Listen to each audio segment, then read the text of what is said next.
Y hablamos de economía y nos trasladamos a Estados Unidos con una propuesta de su presidente, de Joe Biden, de crear algo así como un impuesto a las ganancias o a las grandes fortunas en ese país. ¿Algo de eso hay? Algo de eso hay y probablemente esto se formalice en el día de hoy. Lo va a presentar el Congreso en el día de hoy, según lo que anuncian los medios de Estados Unidos, como el New York Times lo está dando prácticamente como tema principal a estas horas. Es un impuesto sobre las grandes riquezas, pero no es un impuesto sobre el patrimonio, sino que es un impuesto adicional a las ganancias. Bien. Es decir, le fija un aumento mínimo, es decir, patrimonios patrimonios familiares de más de $1.000 millones, perdón, más de $100 millones, sí, deberían pagar como mínimo un 20% de impuesto a las ganancias sobre todos sus activos líquidos. sí. Si no llegan, si con el impuesto a ganancia que pagaron no llegan, tienen que pagar ahora el adicional. Es decir, le ponen un mínimo al impuesto de esas grandes ganancias. ¿Cuántos son? Y más o menos se calcula que son el 1 por 10.000, es decir, el 0,01% de las familias de Estados Unidos. 700 es decir, familias es un poco más, porque ese era un cálculo anterior que hubo con un proyecto anterior. En este caso son más. Inclusive, este es un dato interesante. Endureció el proyecto original Joe Biden. Sí. Ya no es el proyecto que había presentado el Partido Demócrata, los senadores demócratas, sino que es un proyecto más duro. Primero, por esto, porque tiene un alcance mayor. Se supone que las riquezas de más de $1.000 millones pagarían el 50% de lo que se piensa recaudar con este impuesto. El resto serían el resto de que completan este 1 por 10.000 de la población o de las familias.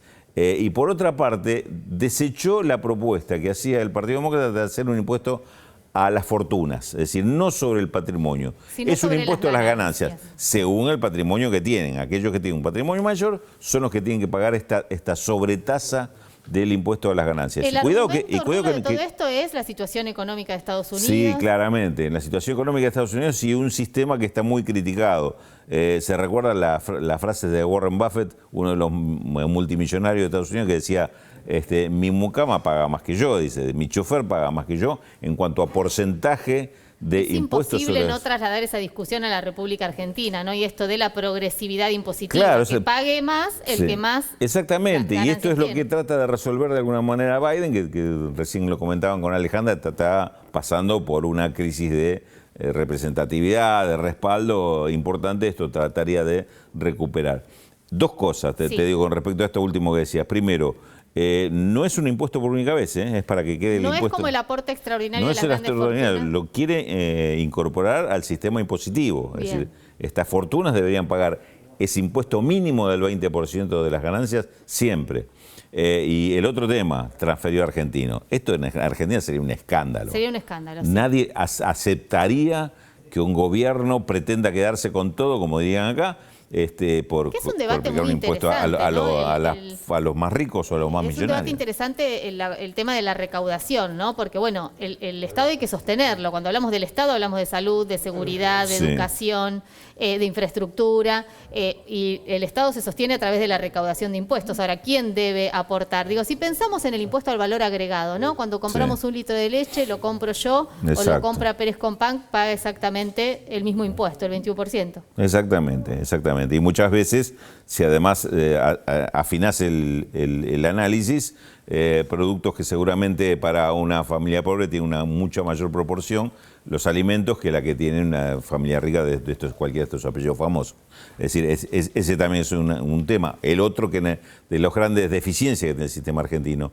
En Argentina paga impuesto lo que ganás trabajando, pero no paga impuesto lo que ganás en acciones, en bonos, en operaciones financieras. Lo que es apuesta financiera, esa ganancia no paga el impuesto, sí lo paga cuando trabajas. Entonces, estas deficiencias, que inclusive las está observando en el discurso de Biden, se incorpora a esto. Dice, los bonos y las acciones, e inclusive ganancias no realizadas. La rentabilidad también va a pagar impuestos. Todo va a pagar impuestos, y se va a considerar a los fines de considerar cuáles son los patrimonios que tienen que pagar esta sobretasa que está generando Estados Unidos, y ojalá esto también se tome como ejemplo para discutir en nuestro país. Que por otra parte, te digo, Argentina, contrariamente a lo que se dice siempre, es una de las tasas de imposición más bajas del mundo, más altas, no, más bajas del mundo. Es decir, estamos por debajo inclusive de tributación de países vecinos como Brasil, Uruguay, Paraguay. Gracias, Raúl.